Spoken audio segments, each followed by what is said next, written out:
வரலாறு படைக்கலாம் வாத்தோழா, தமிழ் மரபை உயர்த்தி தான் பிடிக்கலாம்.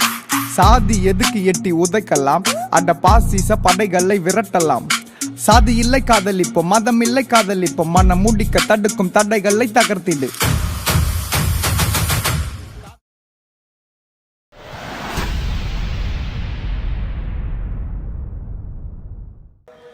சாதி மதம் கடந்து காதலிக்க மனமுடிக்க வேண்டும் ஜனநாயகம். இந்த மைய முழக்கத்தின் தமிழ்நாட்டு பண்பாட்டு பெருவிழாவின் நோக்கத்தை விளக்குவதற்கும் சிறப்புரை ஆற்றுவதற்கும் மக்கள் அதிகார கழகத்தின் மாநில பொதுச் செயலாளர் தோழர் வெற்றிவேல் செழியன் அவர்களை அழைக்கிறோம்.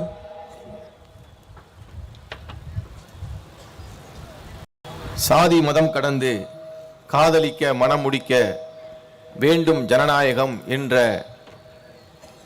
தலைப்பிலும் தமிழ்நாட்டு பண்பாட்டு பெருவிழா என்ற தலைப்பின் கீழும்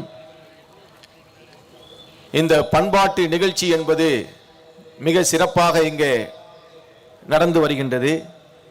காலை முதல் பல்வேறு நிகழ்ச்சிகளை தொகுத்து தோழர்கள் வழங்கி வருகின்றார்கள். இந்த பண்பாட்டு நிகழ்ச்சிக்கு தலைமையேற்று நடத்துகின்ற தோழர் மக்கள் அதிகார கழகத்தினுடைய தோழர் மாறன் அவர்களுக்கும், இந்த அமர்விற்கு வருகை தந்திருக்கக்கூடிய விடுதலை சிறுத்தைகள் கட்சியினுடைய தலைவர் தோழர் தொல் திருமாவளவன் அவர்களுக்கும், மேனாள் சட்டமன்ற உறுப்பினர் தலைவர் தோழர் சூகா முருகவேல் ராஜன் அவர்களுக்கும், திரைப்பட இயக்குனர் தோழர் லெலின் பாரதி அவர்களுக்கும், தமிழ் புலிகள் கட்சியினுடைய தலைவர் தோழர் நாகை திருவள்ளுவன் அவர்களுக்கும் மற்றும் இந்த நிகழ்ச்சியில் முன்னிலை வகிக்கக்கூடிய அனைத்து தோழர்களுக்கும் மக்கள் அதிகார கழகத்தின் சார்பாகவும் புரட்சிகர மாணவர் இளைஞர் முன்னணியின் சார்பாகவும் புதிய தொழிலாளர் முன்னணியின் சார்பாகவும் மக்கள் கலை இலக்கிய கழகத்தின் சார்பாகவும் வணக்கத்தை தெரிவித்துக் கொள்கின்றேன். இந்த நிகழ்ச்சி என்பது நாம் கடந்த திருமணத்தை நாம் நடத்தினோம். அந்த திருமணத்தில் வந்திருந்த இங்கே இந்த மேடையில் அமர்ந்திருக்கக்கூடிய ஒடுக்கப்பட்ட மக்களுடைய தலைவர்கள் அனைவருமே, தோழர் திருமாவளவன் உட்பட அனைவரும் அந்த நிகழ்ச்சியை மிகவும் ஆதரித்து பேசினார்கள். அந்த நிகழ்ச்சிக்கு இருந்த வரவேற்பு என்பது எங்களை மேலும் இந்த நிகழ்ச்சியை விரிவுபடுத்தி பண்பாட்டு தளத்தில் ஒரு இயக்கமாக எடுத்துச் செல்ல வேண்டும் என்ற உந்துதலை வழங்கியது. அதற்கு முக்கிய காரணமாக இருந்தது இங்கே இந்த மேடையில் வீற்றிருக்கக்கூடிய அனைத்து ஒடுக்கப்பட்ட மக்களின் தலைவர்கள் தான் என்பதை இங்கே நான் தெரிவித்துக் கொள்கின்றேன். அன்பார்ந்த உழைக்கும் மக்களே, பெரியோர்களே, திருமணம் என்பது, அதுவும் ஒரு காதல் திருமணம் என்பது ஒரு ஜனநாயக பூர்வமானது. அது ஒரு பண்பாட்டையும் நாகரீகத்தையும் ஒருங்கே கொண்ட ஒரு நிகழ்வாக இருக்கின்றது. ஆனால் அப்படிப்பட்ட ஒரு திருமணத்தை, காதல் திருமணத்தை நமது தமிழ்நாட்டில் மிக சகசமாக ஒன்றாக யாவரும் ஏற்றுக்கொள்ளக்கூடிய ஒரு நடவடிக்கையாக நாம் பார்க்க முடியுமா? ஒரு ஆணும் பெண்ணும் தாங்கள் விருப்பப்படி காதலித்து திருமணம் செய்து கொள்வதற்கு இயல்பாக ஒரு நடவடிக்கையாக இங்கே நாம் பார்க்க முடிவதில்லை. அதுதான் நிலைமை. காதலிக்க மனமுடிக்க வேண்டும் ஜனநாயகம் என்பது வெறுமனே ஒரு காதலை மட்டும் மையப்படுத்தி அல்ல. இன்றைய ஒரு சாதி ஆதிக்கம் நிறைந்த இந்த நிலையில், குறிப்பாக இன்றைய ஒரு அரசியல் சூழலில் ஆதிக்க சாதி சங்கங்களை கைப்பற்றி கொண்ட RSS, BJP, சங் பரிவார அமைப்புகள் அதை எப்படி அணைய விடாமல் சாதி வெறி அமைப்புகளை பயன்படுத்தி கொண்டு தமிழர் பண்பாட்டுக்கு எதிரான கலவர நடவடிக்கைகளை, சாதி வெறி நடவடிக்கைகளை அன்றாடம் நடத்தி வருகின்றார்கள் என்பதை அரசியல் ரீதியாக நாம் இதை புரிந்து கொள்ள வேண்டியது அவசியமாக இருக்கின்றது. அது மட்டுமல்ல, இங்கே கார்ப்பரேட் ஆதிக்கத்திற்கு எதிராகவும் நாங்கள் 50 முழக்கங்களை இந்த நோட்டீஸில் நாங்கள் வைத்திருக்கின்றோம். அந்த 50 முழக்கம் என்பது ஒரு மக்களினுடைய ஜனநாயக கோரிக்கையாக இருக்கின்றது. அதில் கார்ப்பரேட் கொள்ளைக்கு எதிராகவும் நாம் போராட வேண்டும் என்ற அந்த கோரிக்கையும் இருக்கின்றது. அதற்கான பண்பாட்டையும் நாம் மறித்துக் கொள்ள வேண்டும் என்ற கோரிக்கையும் இருக்கின்றது. ஆகவே காதலிக்க மணமுடிக்க வேண்டும் ஜனநாயகம் என்ற அந்த ஒற்றை முழக்கமானது தமிழர் பண்பாட்டின் ஒரு வெளிப்பாடாக இந்த முழக்கத்தை நாம் இங்கே முன்வைக்கின்றோம். தோழர்களே, சமூகம் மாற வேண்டும் என்றுதான் நாங்களும் விரும்புகின்றோம். இங்கே இந்த மேடையில் வீற்றிருக்கின்ற அனைத்து தலைவர்களும் விரும்புகின்றார்கள்.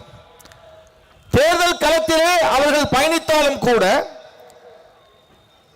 தேர்தலுக்கு வெளியே நாம் மக்கள் போராட்டங்களை, சமூக மாற்றத்திற்கான அனைத்து கூறுகளையும் அடங்கிய போராட்டங்களை கட்டியமைக்க வேண்டும் என்பதில் தோழர் திருமாவளவன் உட்பட யாவருக்கும் மாற்று கருத்து இருக்க முடியாது. ஆகவே சமூகம் மாற வேண்டும் என்ற விருப்பம் நமக்கு இருந்தாலும் கூட அதற்கான காலம் என்பது மிக நெடியதாக இருக்கின்றது. பல்வேறு கூறுகளை நாம் மாற்ற வேண்டியது அவசியமாக இருக்கின்றது.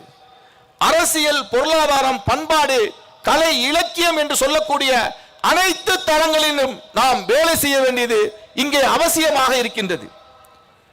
அதில் ஒரு கூறாக நாம் பயன்படுத்தக்கூடியதுதான் பண்பாட்டு விஷயங்கள். பண்பாடு என்பது எல்லாவற்றிற்கும் மேலானது.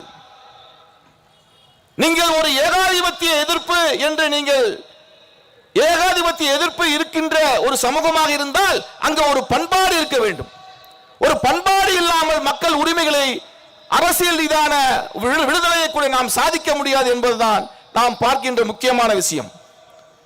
அதன் அடிப்படையில் தான் இந்த நாட்டின், தமிழ்நாட்டின் இந்த பண்பாட்டு பெருவிழா என்பது இங்கே குறிப்பாக மதுரையில் நடத்த வேண்டும் என்பதற்கான முக்கியம் என்பது இதற்கு முன்பு பேசிய தோழர்கள் பேசினார்கள். ஆகவே இது ஒரு தமிழர் பண்பாட்டினுடைய தொட்டிலாக மதுரை மாநகரம் என்பது இருக்கின்றது. சங்கம் வளர்த்த மாநகரமாக இருக்கின்றது. பல்வேறு தொல்லியல் ஆய்வுகள் ஆதாரப்பூர்வமாக நிறுவப்பட்ட ஒரு இடமாக, தமிழர் பண்பாட்டுக்கான அடையாளங்களின் கூறுகள் நிறைந்த ஒரு மாவட்டமாக, மாநகரமாக மதுரை என்பது இருக்கின்றது. ஆகவேதான் இந்த பண்பாட்டு விழாவை மதுரை மாநகரத்தில் நாங்கள் தொடங்கியுள்ளோம். இது ஒன்றும் மக்கள் அதிகார கழகத்தினுடைய புதிய ஒரு விஷயம் அல்ல. ஏற்கனவே அமைப்புகளின் மக்கள் கலை இலக்கிய கழகம் என்று சொல்லக்கூடிய அந்த கலை இலக்கிய அமைப்பு 1990கள் முதல் 10 ஆண்டுகளுக்கு மேலாக தொடர்ச்சியாகவே பார்ப்பனிய பிற்போக்கு பண்பாட்டுக்கு எதிராகவும் ஏகாதிபத்திய சீரழிவு பண்பாட்டுக்கு எதிராகவும் நாங்கள் இது போன்ற பண்பாட்டு இயக்கங்களை தஞ்சையில் நாங்கள் எடுத்து வந்துள்ளோம் என்பது அரசியல் சக்திகளுக்கு அனைவருக்கும் தெரிந்த ஒரு விஷயம்தான். ஆகவே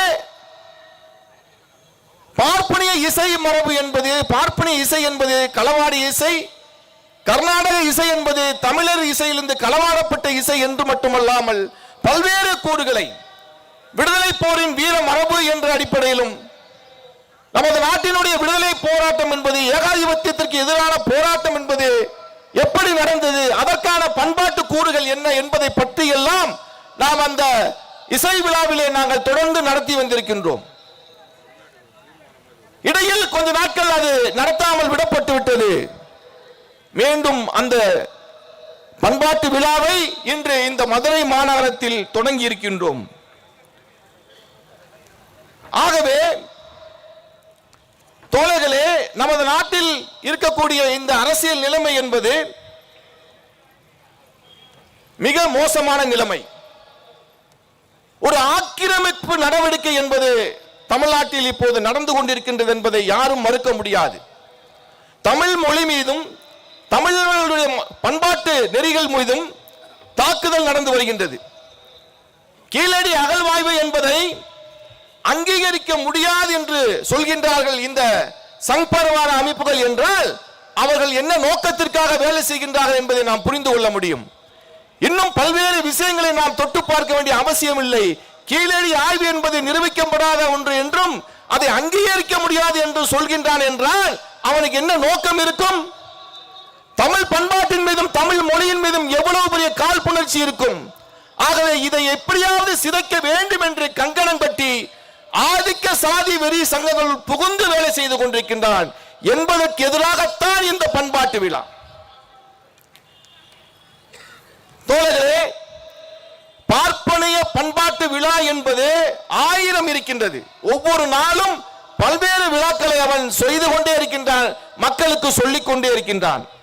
அதே போலத்தான் நமக்கும் நமது பண்பாட்டை உயர்த்தி பிடிக்கின்ற இது போன்ற பல விழாக்களை நாம் நடத்த வேண்டியது மிக அவசியமாக இருக்கின்றது. டங்ஸ்டன் எதிர்ப்பு போராட்டத்தை இங்கே மேலூர் பகுதியில் அருகில் நாம் கண்டோம்.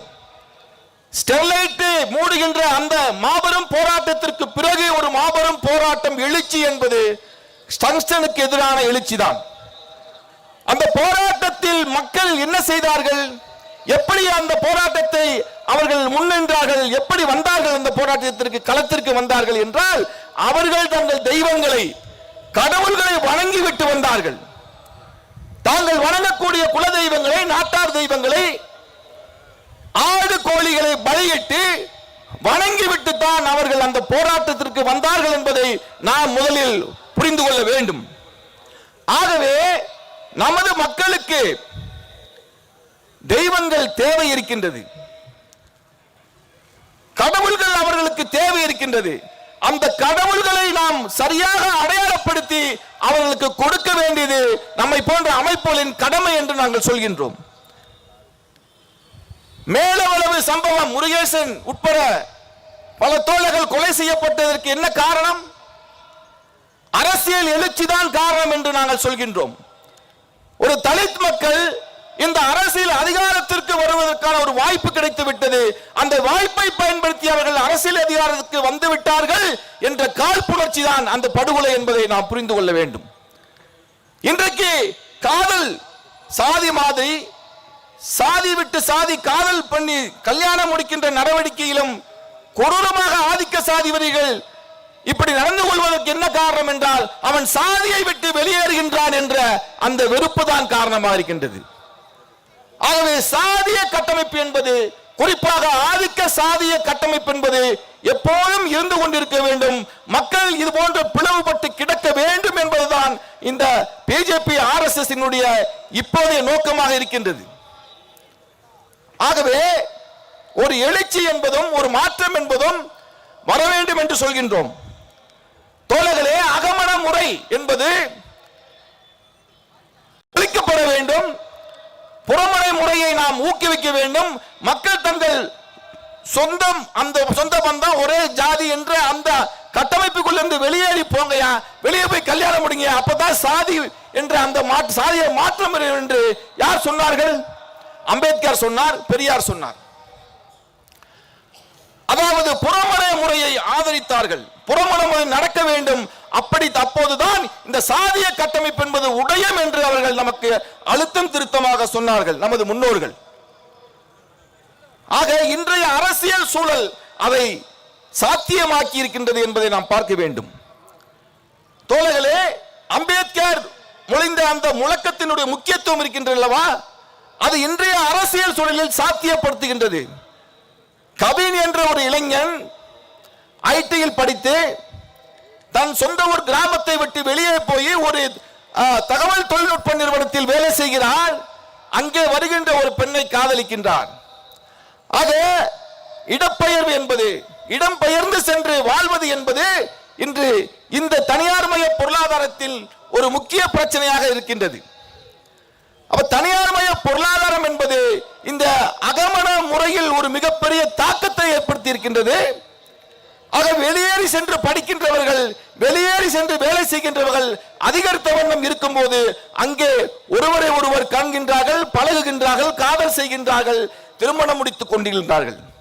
அவர்கள் சாதியோ மதமோ இனமோ வர்க்கமோ எதுவும் பார்ப்பதில்லை என்பதுதான் முக்கியமான ஒரு ஜனநாயக பூர்வமான அம்சமாக இருக்கின்றது. ஆக நீ நினைத்தாலும் இதை தடுக்க முடியாது. சாதி வெறியர்கள் நினைத்தாலும் கூட இந்த புறமுற முறையை ஒரு காலம் தடுக்க முடியாது. அரசியல் நிலைமை என்பது ஆதிக்க சாதி வெறியர்களுக்கு நேர் எதிராக இருக்கின்றது. தனியார் மயமாக்கல் அரசியல் என்பது அதை உடைத்திருக்கின்றது என்பதை நாம் பார்க்க வேண்டியது இன்றைய அவசியமாக இருக்கின்றது. ஆகவே தோழர்களே, கடவுள் நம்பிக்கை என்பது எங்களுக்கும் உங்களுக்கும் இங்கு இருப்பவர்களுக்கு பெரும்பாலும் இல்லாமல் இருக்கலாம்.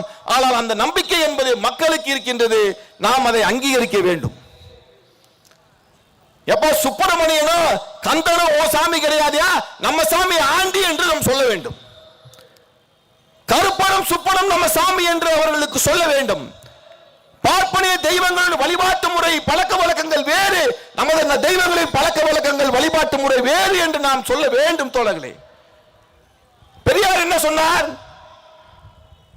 கடவுள் நம்பிக்கை கூடாது என்று சொன்னார். கடவுள் நம்பிக்கை என்பது தனி மனிதனுடைய விருப்பம் என்று சொன்னார். ஆனால் பலரும் கடவுள் நம்பிக்கையிலிருந்து வெளியேறினார்கள் கூட. ஆனால் மிக பெரும்பான்மையான மக்கள் கடவுள் நம்பிக்கையிலிருந்து வெளியேறவில்லை. அவர்களுக்கு ஒரு கடவுள் தேவைப்பட்டார்கள். ஆனால் அப்படி கடவுள் நம்பிக்கையோடு இருந்த மக்கள் அனைவரும் பெரியாரை வெறுக்கவில்லை. அதுதான் முக்கியம். ஒரு பக்கம் பெரியாரையும் வைத்துக் கொண்டார்கள், இன்னொரு பக்கம் கடவுளையும் வைத்துக் கொண்டார்கள். அம்பேத்கர் சொல்கின்றார், நீங்கள் இந்து மதத்தை விட்டு வெளியேறுங்கள், புத்த மதத்திற்கு போங்கள் என்று சொல்கின்றார். பலரும் போகின்றார்கள். ஆனால் பலர் போகாமலும் இருக்கின்றார்கள்.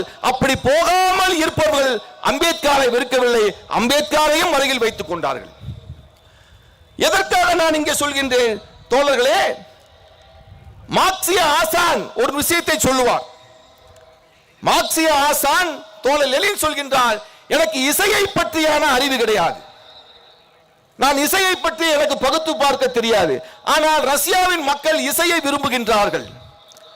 ஆகவே அந்த இசையை வளர்த்தெடுக்க வேண்டியது அவசியமாக இருக்கின்றது, அது மக்களின் விருப்பமாக இருக்கின்றது என்று சொல்கின்றார். ஏன் அந்த இசையை வளர்த்தெடுக்க வேண்டும் என்றால், அந்த இசையை வளர்த்தெடுத்து மக்களுக்கு நாம் சரியான முறையில் கொடுக்கவில்லை என்றால் ஏகாதிபத்திய பண்பாடு தொடர்பான இசைகள் புகுந்துவிடும் என்று சொல்கின்றார். அதே போலதான் நமது நாட்டார் வழி தெய்வங்களை உள்ளபடியே வளர்த்தெடுத்து இந்த மக்களுக்கு கொடுக்கவில்லை என்றால் பார்ப்பன சனி எங்கே புகுந்துவிடும். பார்ப்பன சனி புகழாமல் இருக்க வேண்டும் என்றால் மக்களின் நாட்டார் தெய்வ வழிபாட்டு முறையை, தமிழ் பண்பாட்டு தெய்வங்களின் வழிபாட்டு முறையை நாம் அவர்களுக்கு சரியான வடிவத்தில், அதே எந்த விதமான சேதாரம் இல்லாமல் அவர்கள் கையில் எடுத்து கொடுக்க வேண்டும். கருப்பனையும் ஆண்டியையும் மதுரை வீரனையும் நமக்கு பிடிக்கவில்லை என்றாலும் மக்களுக்கு பிடித்திருக்கின்றது. அதை காப்பாற்றி மக்களுக்கு கொடுக்க வேண்டிய கடமை நம்மை போன்ற அமைப்புகளுக்கு இருக்கின்றது. ஏனென்றால் RSS பிஜேபி காத்து கொண்டிருக்கின்றான். நமது ஒவ்வொரு நாட்டார் தெய்வங்களையும் அந்த தெய்வங்கள் முன்பாக ஸ்ரீயை போட்டு தனதாக்கி கொள்ள வேண்டும் என்று துடித்துக் கொண்டு வேலை செய்து கொண்டிருக்கின்றான். ஆக இதையெல்லாம் நாம் சொல்லிக் கொடுக்க வேண்டியது அவசியமாக இருக்கின்றது. தெய்வமும் கடவுள் நம்பிக்கையும் மக்களுக்கு எப்போது அது விடுபடும்? தெய்வ நம்பிக்கை கடவுள் நம்பிக்கை என்பது சமூக மாற்றத்தின் ஊடாக மக்களின் பிரச்சனைகள் சிறுக சிறுக தீருகின்ற வேளையில், மக்கள் பிரச்சனைகளில் இருந்து விடுபடுகின்ற வேளையில் தான் கடவுள் நம்பிக்கை என்பது குறையும். அதுவரை மக்கள் கடவுள் நம்பிக்கையில் இருப்பார்கள். அது பண்பாட்டு ரீதியான நமது கடவுள்களை அவர்களுக்கு முன்னிறுத்த வேண்டியது நமது அவசியமாக இருக்கின்றது. தோழர்களே, இதில் வரட்டுத்தனமாக பேசிக் கொண்டிருப்பதில் எந்த அர்த்தமும் இல்லை. ஆகவே மக்கள் விரும்புகின்ற இந்த நடவடிக்கைகளை நாம் பாதுகாத்து, RSS பிஜேபியிடம் இருந்து பாதுகாத்து மக்களுக்கு கொடுக்க வேண்டியது அவசியமாக இருக்கின்றது. தோழர் அம்பேத்கர் சொல்கின்றார், நமது நாட்டில் முதலில் பண்பாட்டு புரட்சி நடக்க வேண்டும். பண்பாட்டு புரட்சி நடந்தால்தான் அதற்கு பிறகு நடக்கின்ற அரசியல் புரட்சி என்பது நீடித்து நிலைத்து நிற்க முடியும் என்று சொல்கின்றார். ஒருவேளை அரசியல் புரட்சி நடந்து விட்டாலும் கூட உடனடியாக பண்பாட்டு புரட்சி நடக்கவில்லை என்றால் அந்த அரசியல் புரட்சி நீடிக்க முடியாது என்று சொல்கின்றார். அங்கே புதிய ஜனநாயக சீனாவில் மாவோ என்ன சொல்கின்றார்? அங்கே கலாச்சார புரட்சி என்று ஒன்று மாவோ கொண்டு வந்தார். தலைமையை தகர்த்தெறியுங்கள். சீனாவினுடைய புதிய பொருளாதார கொள்கைக்கு எதிராக, சீனாவினுடைய புதிய ஜனநாயக அரசுக்கு எதிரான வேலை செய்பவர்களை கண்டுபிடியுங்கள், அவர்களை அம்பலப்படுத்துங்கள், நமது சீன பண்பாட்டினை உயர்த்தி பிடியுங்கள். அதாவது அந்த தேசத்தை பாதுகாக்கின்ற அரசியல் பண்பாட்டுக்கு எதிராக யார் வேலை செய்கின்றார்களோ அவர்களை அம்பலப்படுத்தி கீழே இறக்குங்கள் என்று சொன்னார் மாவோ. ஆக பண்பாடு என்பது மிக மிக மிக முக்கியமானது. நான் சொன்னேன் அல்லவா, ஒரு சமூக மாற்றத்திற்கு பல்வேறு கூறுகள் இருக்கின்றன. அரசியல், பொருளாதாரம் என்று பல்வேறு கூறுகள் இருந்தாலும் இங்கே நாம் பண்பாட்டு கூறுகளை வளர்த்தெடுக்க வேண்டியது, அதற்கேற்ற பண்பாட்டு கூறுகளை வளர்த்தெடுக்க வேண்டியது மிகவும் அவசியம். இதைத்தான் எல்லோரும் மார்க்சிய ஆசான்களும் சொல்லியிருக்கின்றார்கள், இங்கே அம்பேத்கரும் சொல்லியிருக்கின்றார் என்பதை நாம் கூர்ந்து பார்க்க வேண்டியது அவசியமா இருக்கின்றது தோழர்களே.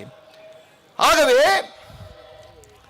தமிழர் பண்பாட்டினுடைய சிறப்புகள் அனைத்தையும் இங்கே நான் குறிப்பிடுத்து வைத்திருந்தாலும் இதற்கு எனக்கு முன்பாக பேசிய ஆய்வாளர் தோழர் அனைத்தையும் இங்கே சொல்லிவிட்டார். இந்த மதுரை மாவட்டம் என்பது எத்தகைய ஒரு பண்பாட்டு அடையாளங்களை கொண்டு, இது ஒன்று வாயில பேசுவதல்ல, கற்பனை கதை அல்ல. ஆகவே எல்லா ஆதாரங்களும் அடையாளங்களும் தமிழில் எழுத்துக்களும் புடைப்பு ஓவியங்களும் எந்த ஊரில் இருக்கின்றன என்பதை அவர் புட்டு புட்டு வைத்தார். ஆகவே இதை மறைக்கவோ மறுக்கவோ முடியாது. ஆகவே தான் சொல்கின்றோம், தமிழர் பண்பாட்டினுடைய ஒரு தொட்டிலாக மதுரையை நாம் அறிவிக்க வேண்டும் என்று சொல்கின்றோம். இதுவெல்லாம் RSS, பிஜேபி என்ற அந்த நச்சு சக்திகள், தமிழ் பண்பாட்டுக்கு எதிரான சக்திகள் இருந்து நம்மை பாதுகாத்துக் கொள்வதற்கான ஒரு விஷயமாக, ஒரு அடையாளங்களாக இதை நாம் மாற்ற வேண்டியது அவசியமாக இருக்கின்றது தோழர்களே. புத்தம், சமணம் என்று சொல்லக்கூடிய, ஆசீவகம் என்று சொல்லக்கூடிய ஒரு வாழ்வியல் முறைகள், நாம் வாழ்வியல் முறை என்று சொல்கின்றோம். அந்த வாழ்வியல் முறைகளை கூட இங்கே வந்து தமிழ் பண்பாடு, தமிழ் மொழி என்பது உள்வாங்கி, அதாவது மிக செழுமை மிக்க இலக்கியங்களை உருவாக்கி கொடுத்திருக்கின்றது என்பதை நாம் புரிந்து கொள்ள வேண்டும். எந்த ஒரு நல்ல மொழியையும், எந்த ஒரு சிறந்த மொழியையும், எந்த ஒரு சமத்துவத்தை நேசிக்கின்ற மொழியையும் உள்வாங்கிக் கொண்டு, சமயத்தையும் உள்வாங்கிக் கொண்டு, வாழ்வியல் முறையும் உள்வாங்கிக் கொண்டு, அதை மேலும் செழுமைப்படுத்துகின்ற ஒரு ஆற்றல் தமிழ் மொழிக்கும் பண்பாட்டுக்கும் இருக்கின்றது என்பதை நாம் இந்த ஆதாரங்கள் மூலமாக, வரலாற்று நிகழ்வு மூலமாக புரிந்து கொள்ள முடியும். ஆகவே நாங்கள், எங்கள் வழிபாடு என்பது, தமிழர்கள் வழிபாடு என்பது பல்வேறு வழிபாடு இருக்கலாம். நான் இயேசுவை கும்பிடலாம், கருப்பனை கும்பிடலாம், மாரநாட கும்பிடலாம், ஆண்டி மதுரை வீரனை கும்பிடலாம், ஆண்டி முருகனை கும்பிடலாம், யாரை வேணாலும் கும்பிடுவாங்க. ஆனால் நாங்கள் அனைவரும் தமிழர்கள் என்பதை நீங்கள் மறந்துவிடக் கூடாது. யாராக இருந்தாலும், எந்த தெய்வங்களை வழிபட்டாலும் நாங்கள் தமிழர்கள். இதற்கு முன்பு பேசிய ஆய்வாளர் அதை பற்றி விரிவாக சொல்லிவிட்டார். அதற்கான அடையாளங்களையும் ஆதாரங்களையும் சொல்லிவிட்டார். எப்படி கிறிஸ்துவ தமிழ்நாட்டுக்கு வந்தது, எப்படி இஸ்லாத்து தமிழ்நாட்டுக்கு வந்தது என்பதை எல்லாம் அவர் சொல்லிவிட்டார்.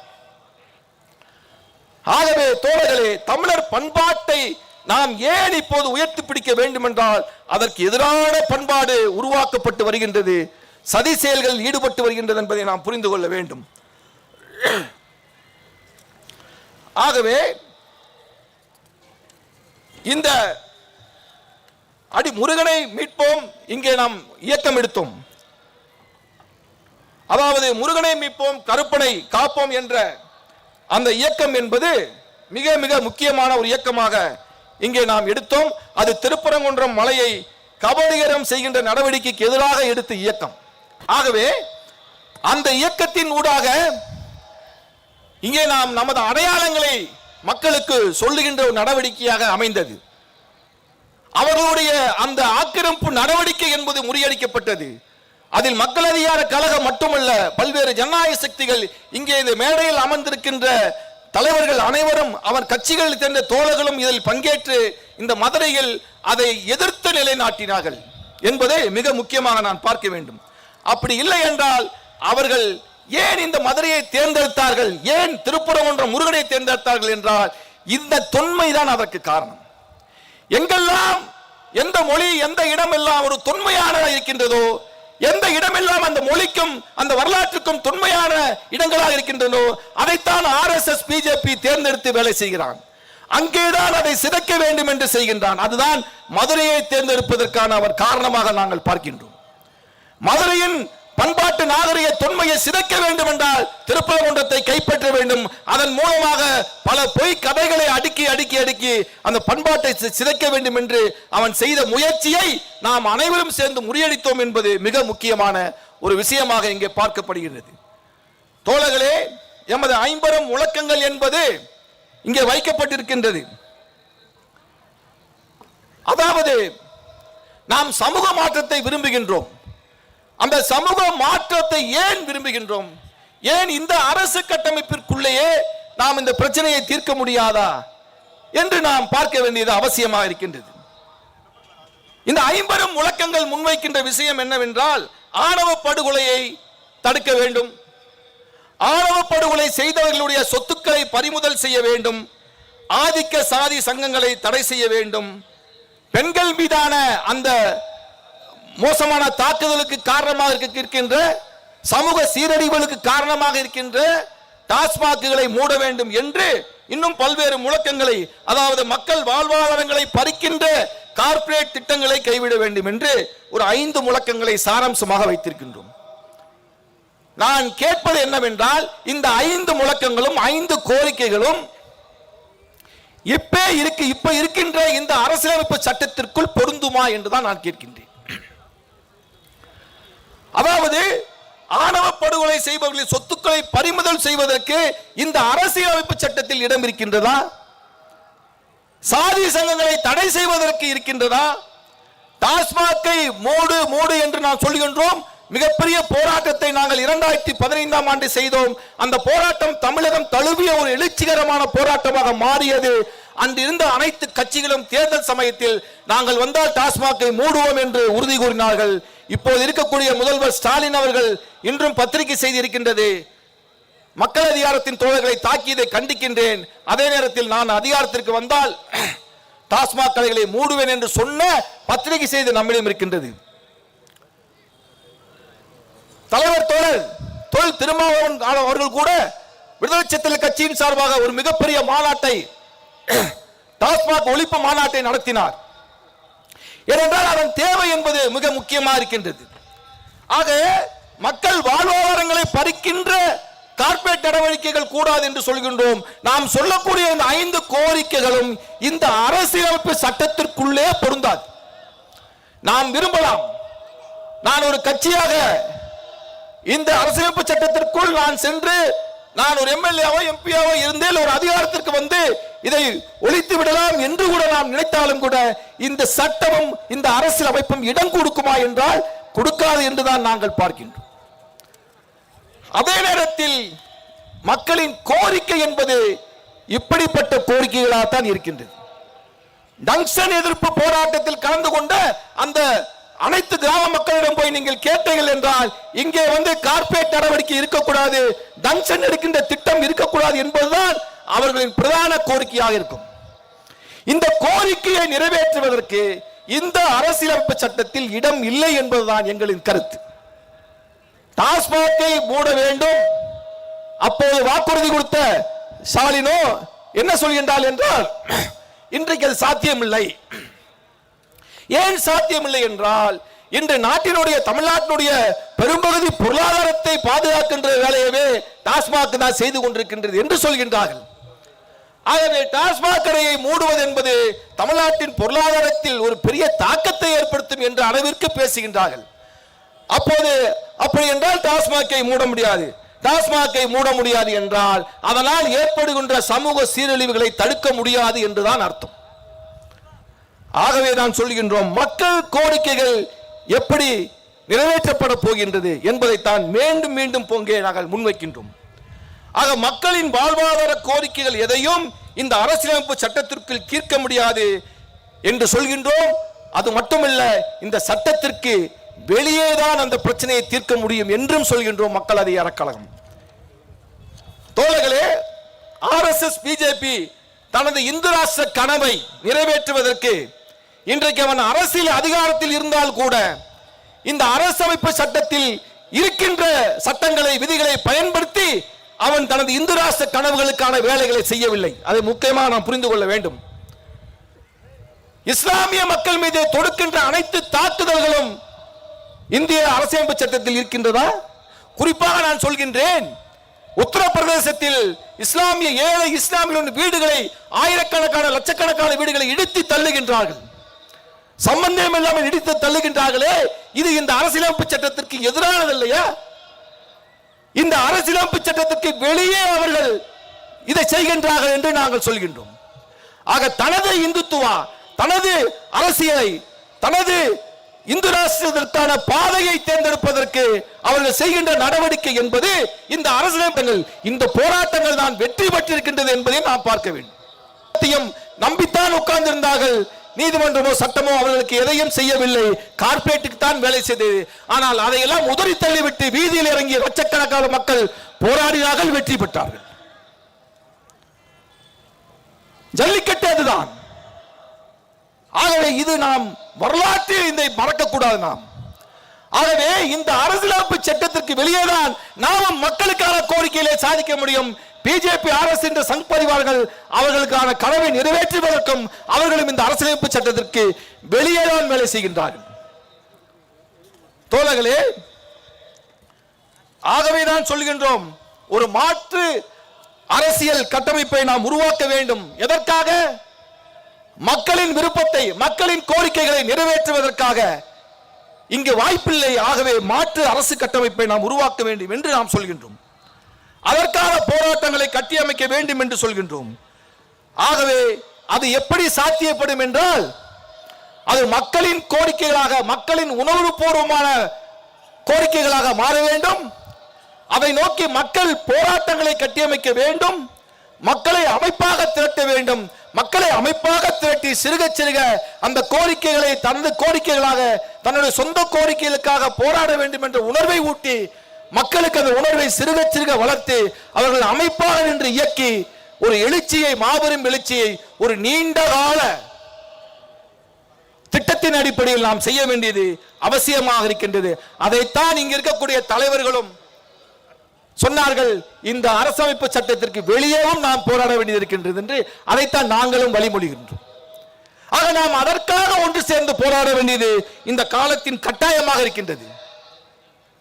ஆகவே மக்களின் கோரிக்கைகளை நிறைவேற்றக்கூடிய மாற்று அரசு கட்டமைப்பை நாம் உருவாக்க வேண்டும். கவின் படுகொலை நடந்துவிட்டால் அங்கே சொத்துக்களை பறிமுதல் செய்கின்ற சட்டம் இருக்கிறது என்றால், அந்த சட்டத்தை நிறைவேற்ற அரசு தயங்குகிறது என்றால் தமிழ்நாடு முழுவதும் போராட வேண்டும்.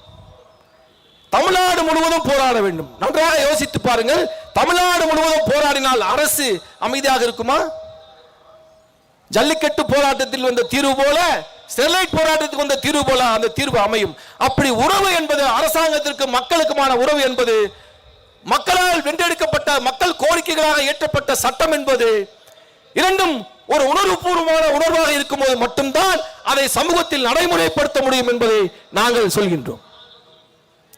ஆகவே இந்த கோரிக்கைகள் அனைத்தும் மக்கள் போராட்டங்களின் வழியாக அது சிறுக சிறுக கட்டமைக்கப்பட்டு அது மாபெரும் எழுச்சியாக ஒரு அமைப்பு வடிவில் திரண்டு அரசில் மக்களுக்கான அரசியல் அதிகாரத்தை கைப்பற்றும் போதுதான் அந்த சட்டங்கள் நாம் இயற்ற முடியும். அந்த சட்டங்கள் உண்மையில் மக்களுக்கு பயனளிக்கக்கூடிய சட்டங்களாக இருக்கும்.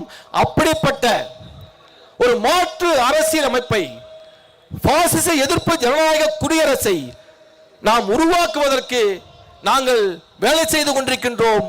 அதற்கு இங்கு இருக்கக்கூடிய ஒடுக்கப்பட்ட மக்களின் தலைவர்களும் வருவார்கள் என்பதை நாங்கள் உறுதியாக நம்புகின்றோம்.